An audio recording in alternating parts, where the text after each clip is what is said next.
आज की इस भागती दुनिया में जहां हर तरफ इतना शोर है, कुछ लोग हैं जो भीड़ से अलग खामोशी में ज्यादा सुकून पाते हैं। हम्म।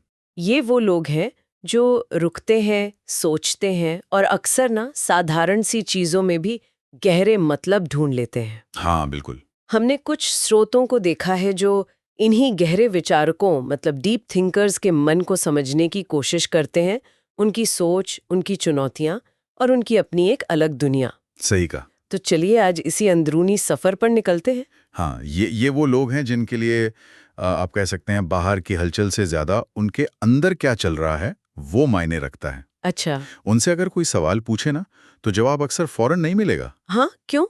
ऐसा नहीं कि जवाब नहीं है उनके पास, बल्कि उनका दिमाग ना उस एक सवाल के कई पहलू, कई सारी संभावनाओं को एक साथ तौल रहा होता है। ओ अच्छा, मतलब प्रोसेसिंग में टाइम लेते हैं। एग्जैक्टली।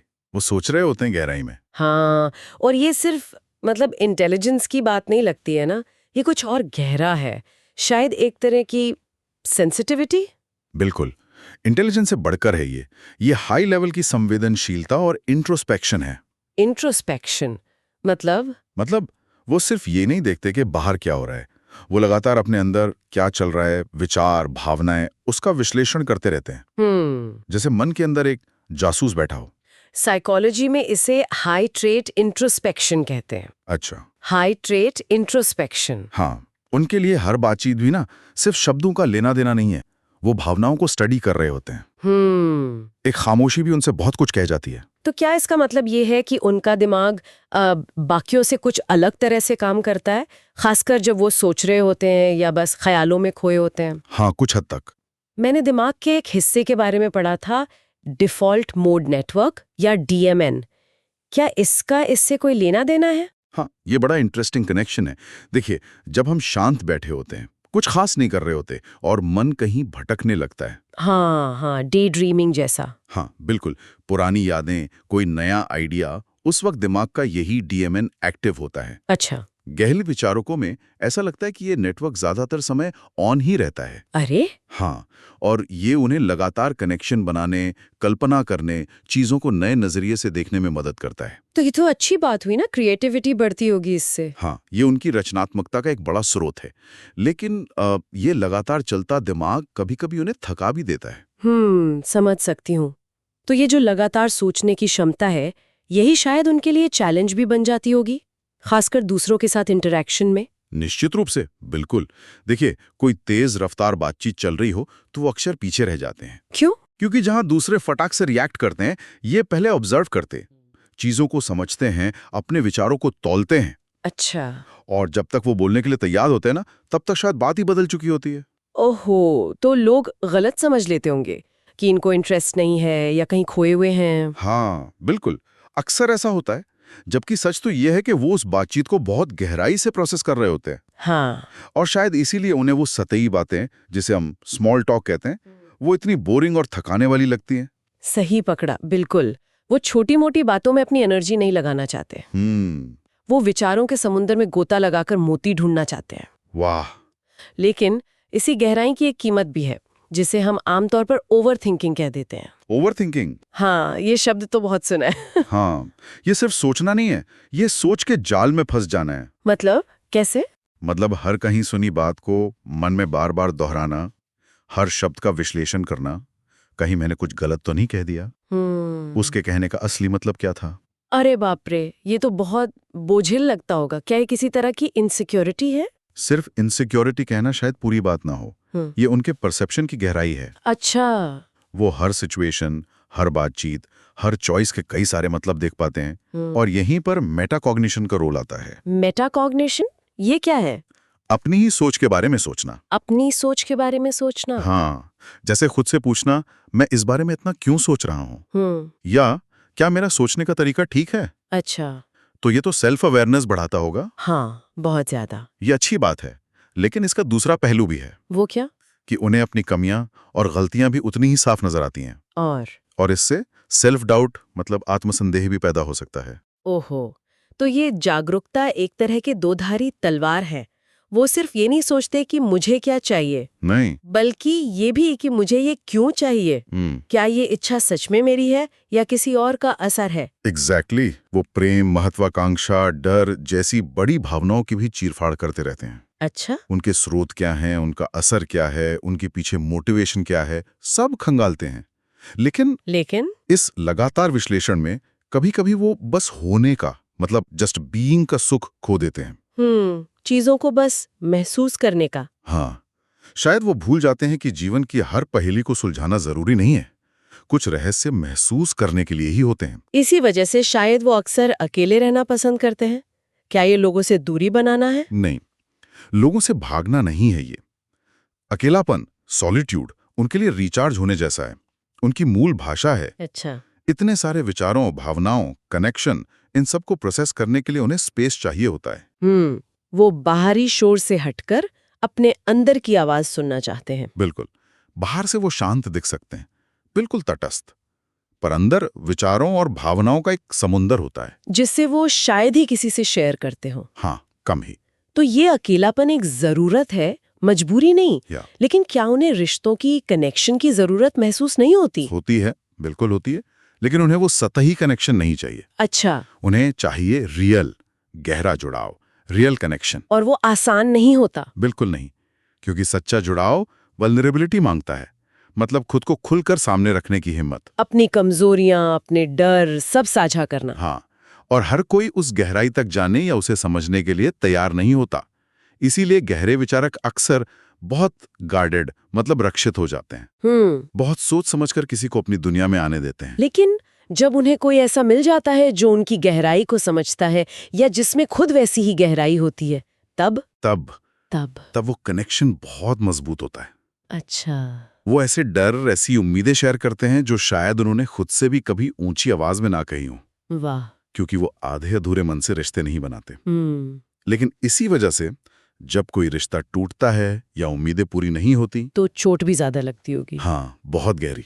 इसलिए नहीं कि वो कमजोर हैं, बल्कि इसलिए कि उन्होंने उस रिश्ते में, उस इंसान में बहुत गहरा अर्थ और भावना इन्वेस्ट की होती है। उनके लिए एक छोटा सा धोखा भी विश्वास की नींव हिला सकता है। और एक छोटी सी नेकी भी उस विश्वास को फिर से जगा सकती है। हर चीज मायने रखती है। ये जो इमोशनल डेप्थ है, ये उनकी यादों को भी प्रभावित करती होगी। मैंने सुना है वो अनुभवों को ज्यादा भावनात्मक रूप से याद रखते हैं। हाँ, बिल्कुल।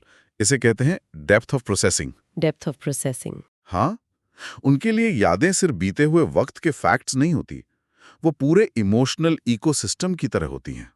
अच्छा। जैसे कोई पुरानी जगह पर जाना या कोई पुराना गाना सुनना, ये उन्हें तुरंत उस वक्त की भावनाओं में वापस खींच सकता है। नॉस्टैल्जिया शायद उन्हें ज्यादा गहराई से हिट करता है। और ये सिर्फ भावनाओं की बात नहीं है, ये उनके दिमाग की बनावट से भी जुड़ा हो सकता है। कुछ स्टडीज बताती हैं कि ऐसे लोगों में दिमाग के सोचने वाले, मतलब एनालिटिकल हिस्से, और महसूस करने वाले, मतलब इमोशनल हिस्सों के बीच ज्यादा मजबूत कनेक्शंस होते हैं। अच्छा। तो मतलब वो सोचते और महसूस करते हुए चीजों का अनुभव एक साथ करते हैं। हाँ, बिल्कुल। इसीलिए शायद वो चाहकर भी अपने दिमाग को ऑफ नहीं कर पाते होंगे। भावनाएं उनके लॉजिक का हिस्सा बन जाती हैं। बिल्कुल। और शायद इसी वजह से उन्हें कई बार गलत समझा जाता है। लोग उन्हें ज्यादा सोचने वाला, ज्यादा कॉम्प्लेक्स, हाँ, या कभी-कभी ड्रामेटिक भी कह देते हैं। हाँ, ड्रामेटिक भी, पर असल में वो बस ज्यादा अवेयर होते हैं, ज्यादा जागरूक। वो सतह के नीचे छिपी भावनाओं और इरादों को देख लेते हैं, कैसे किसी का गुस्सा असल में उसके डर से निकल रहा है, या कैसे किसी का गर्व उसके प्यार को छिपा रहा है। ये सब देख लेना तो मुश्किल होता होगा। हाँ, जब आप इतना सब देख और महसूस कर लेते हैं तो उसे इग्नोर करना मुश्किल हो जाता है। ये जागरूकता उन्हें सिर्फ अपनी भावनाओं या रिश्तों तक ही सीमित नहीं रखती होगी। मैंने पढ़ा है कि वो अक्सर बड़े एग्जिस्टेंशियल सवालों में भी उलझे रहते हैं। हाँ, अस्तित्व संबंधी सवाल, जैसे जीवन का अर्थ क्या है, समय क्या है, मृत्यु क्या है। ये आम चिंता या ओवर थिंकिंग से कैसे अलग है? ये एक जरूरी फर्क है। देखिए, आम ओवर थिंकिंग अक्सर भविष्य की चिंताओं से जुड़ी होती है। कल क्या होगा, अगर ऐसा हो गया तो। हाँ। जबकि अस्तित्व संबंधी सोच वो वर्तमान की, या कहिए पूरी रियलिटी की नेचर पर ही सवाल उठाती है। हम यहाँ क्यों हैं? इस सब का क्या मतलब है? अच्छा, ये चिंता से ज्यादा एक तरह की जिज्ञासा है। हाँ, जागरूकता और जिज्ञासा। लेकिन यहाँ भी एक पैराडॉक्स है, एक विरोधाभास। वो क्या? जो दिमाग हर जगह पैटर्न और कनेक्शन ढूंढ सकता है, वही कभी-कभी ऐसे कनेक्शन भी बना सकता है जो शायद असल में हो ही नहीं। मतलब? वो किसी भी चीज को किसी भी चीज से जोड़ सकते हैं, और ये कभी-कभी कंफ्यूजन का, भ्रम का जाल भी बन सकता है। और इस जाल में फंसना खतरनाक हो सकता है। जैसे सोर्स में इंसेप्शन फिल्म का उदाहरण दिया है हाँ, बिल्कुल। कि कैसे वो लोग अपने बनाए सपनों की दुनिया में इतना खो जाते हैं कि असलियत से नाता टूटने लगता है। दिमाग की बनाई दुनिया इतनी असली लगने लगती है कि उससे बाहर निकलना मुश्किल हो जाता है। हाँ, वो उदाहरण बिल्कुल यही दिखाता है कि कैसे गहरी सोच कभी-कभी आपको असलियत से इतना दूर ले जा सकती है कि मन अपनी ही बनाई भूल-भुलैया में खो जाए। वो साधारण चीजों का इतना गहरा विश्लेषण कर सकते हैं कि वो फिलॉसफी का टॉपिक बन जाए और फिर उसी विश्लेषण में उलझ जाए। फिर भी इतिहास देखें तो यही गहराई अक्सर महान क्रिएटिविटी को जन्म देती है।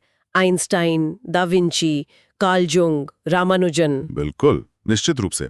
इन सब ने विचारों के बीच वो अदृश्य धागे देखे जिन्हें कोई और नहीं देख पाया। हाँ, उन्होंने समस्याओं को उन एंगल से समझा जो दूसरों के लिए सोचना भी मुश्किल था। लेकिन विडंबना देखिए, क्या? हमारा आज का समाज स्पीड, प्रोडक्टिविटी, सर्टेनिटी, इनको ज्यादा महत्व देता है। हाँ, ये तो है। यहाँ रुककर सोचना मतलब हिचकिचाहट, खामोशी मतलब कमजोरी, और जटिलता मतलब कंफ्यूजन। तो क्या इसका मतलब है कि गहरे विचारक अक्सर अपनी इस गहराई को छुपाने पर मजबूर हो जाते हैं, दुनिया की रफ्तार से कदम मिलाने की कोशिश करते हैं? कई बार हाँ, ऐसा होता है। वो मीटिंग में सिर हिला देते हैं, भले ही अंदर से सहमत ना हो।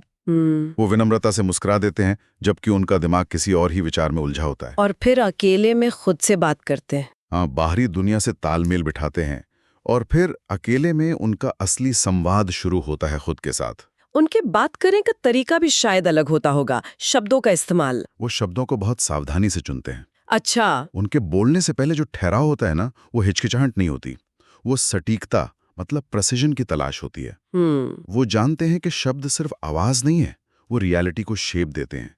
इसलिए कम बोलते हैं, लेकिन जब बोलते हैं तो उनके शब्दों में वजन होता है। और वो शायद सिर्फ कहे गए शब्दों पर ही ध्यान नहीं देते होंगे, अनकही बातों को भी समझते होंगे। बिल्कुल, टून, सबटेक्स्ट, बॉडी लैंग्वेज, आंखों की भाषा, इन सब पर ध्यान देते हैं। इसे हाई एम्पैथी कह सकते हैं। हाँ, हाई एम्पैथी और पैटर्न पहचानने की क्षमता।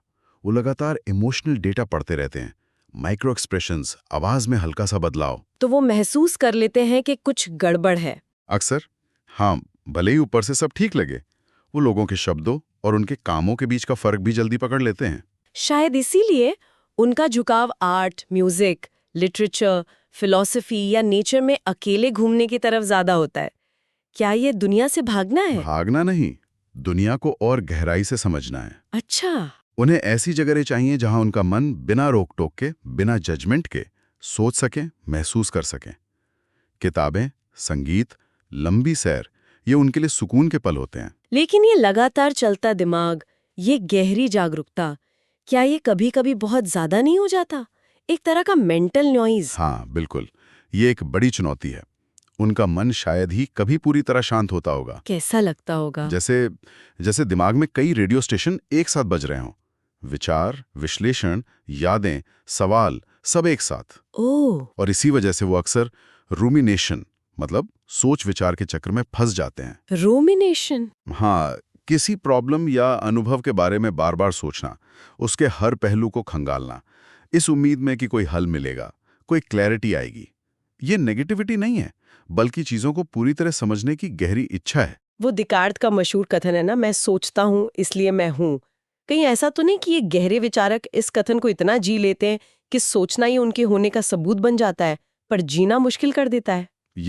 ये गहरा सवाल है। सोचना उनके लिए सांस लेने जैसा जरूरी है, पर हाँ, कभी-कभी वो भावनाओं का इतना विश्लेषण करने लगते हैं कि उन्हें महसूस करना ही भूल जाते हैं। तो असली चुनौती संतुलन में है। बिल्कुल, सोचने की क्षमता को महसूस करने की क्षमता के साथ जोड़ने में। जब वो ये बैलेंस पा लेते हैं ना, जब वो लॉजिक और एम्पैथी, इंटेलेक्ट और इंट्यूशन के बीच पुल बना लेते हैं, जब वो असाधारण बन जाते हैं, तब वो शायद दुनिया को ज्यादा करुणा से देख पाते होंगे, मानवता की कमियों को समझते हुए भी उससे प्यार कर पाते होंगे। बिल्कुल, तब वो सिर्फ प्रॉब्लम का एनालिसिस नहीं करते, बल्कि समाधान की तरफ बढ़ते हैं, जिसमें करुणा भी शामिल होती है। यही सच्ची बुद्धिमत्ता है। रिश्तों में भी ये नजर आता होगा। हाँ, वो लोगों को सतही तौर पर नहीं देखते, उनकी पूरी कहानी, उनकी अनदेखी लड़ाइयों को समझने की कोशिश करते हैं। इसीलिए शायद वो जल्दी माफ कर देते हैं, भले ही आसानी से भूलते नहीं। और वो जो अक्सर उदास या गंभीर दिखते हैं, क्या वो वाकई उदासी होती है? अक्सर वो उदासी नहीं होती, वो जीवन की गहरी समझ या जागरूकता होती है। अच्छा। ये समझना कि सुंदरता और दुख साथ साथ चलते हैं, खुशी और अफसोस एक ही सिक्के के दो पहलू हैं। इसे इमोशनल कॉम्प्लेक्सिटी कहते हैं। Emotional complexity? हाँ, मतलब एक ही समय में मिली-जुली या उल्टी भावनाओं को महसूस करने की क्षमता। वो समझते हैं कि डर हमें बताता है कि क्या चीज़ हमारे लिए महत्वपूर्ण है, उदासी दिखाती है कि क्या हमारे लिए मूल्यवान था। हर भावना एक मैसेज है। उनका मजाक भी शायद अलग तरह का होता होगा, ह्यूमर। हाँ, उनका ह्यूमर अक्सर गहरा और महीन होता है। जब आप जीवन की विडंबनाओं, उसकी अजीबोगरीब बातों को समझ लेते हैं, तो हंसी भी ज्ञान का एक रूप बन जाती है। वो हंसते हैं इसलिए नहीं कि उन्हें परवाह नहीं, बल्कि इसलिए कि वो जीवन की नाजुकता को समझते हैं, और हंसी उसे हल्के से थामने का एक तरीका है। रिश्तों में भी वो कॉम्प्रोमाइज से ज्यादा अंडरस्टैंडिंग को महत्व देते होंगे? बिल्कुल। उनका प्यार जताने का तरीका शायद महंगे तोहफे न हो, बल्कि सच्ची जिज्ञासा हो, ध्यान देना हो, सच में पूछना तुम कैसे हो, और जवाब को ध्यान से सुनना। ऐसे इंसान के साथ रिश्ता निभाना धैर्य मांगता होगा। धैर्य और समझ दोनों। वो विश्वास धीरे धीरे बनाते हैं, लोगों की गहराई को परखते हैं, लेकिन जब वो किसी से जुड़ते हैं तो पूरी ईमानदारी और गहराई से। उनका प्यार कैजुअल नहीं होता, वो कॉन्शियस मतलब सचेत चुनाव होता है। तो अंत में ये गहरे विचारक हमें क्या याद दिलाते हैं? क्या महत्व है उनका? वो हमें याद दिलाते हैं कि जीवन को सिर्फ सतह पर जीना काफी नहीं है, कि खामोशी में भी गहरा राज हो सकता है, और हर रहस्य को सुलझाना जरूरी नहीं, कुछ चीजें बस महसूस करने के लिए होती हैं। और शायद असली शांति जवाबों में नहीं, असली शांति मिलती है प्रेजेंस में, वर्तमान पल में पूरी तरह मौजूद होने में। उस पल में जहां ढेरों सवालों के बावजूद आप खुद को पूर्ण महसूस करते हैं। गहराई से सोचना सिर्फ दुनिया को समझने का तरीका नहीं, बल्कि उसे सम्मान देने का भी एक तरीका है। बिल्कुल। ये याद दिलाता है कि हर चीज परफेक्ट ना भी हो तो भी सुंदर हो सकती है। और इस तेज रफ्तार सतही दुनिया में गहराई अपने आप में एक रोशनी की तरह है। सही कहा। और क्या पता, शायद गहरे विचारक इसीलिए मौजूद हैं ताकि दुनिया कभी कभी थोड़ी धीमी हो सके, रुक कर सोच सके। वो हमें याद दिलाते हैं कि इरादे से सोचना, ध्यान से सुनना और गहराई से महसूस करना, ये भी प्यार जताने का ही एक तरीका है।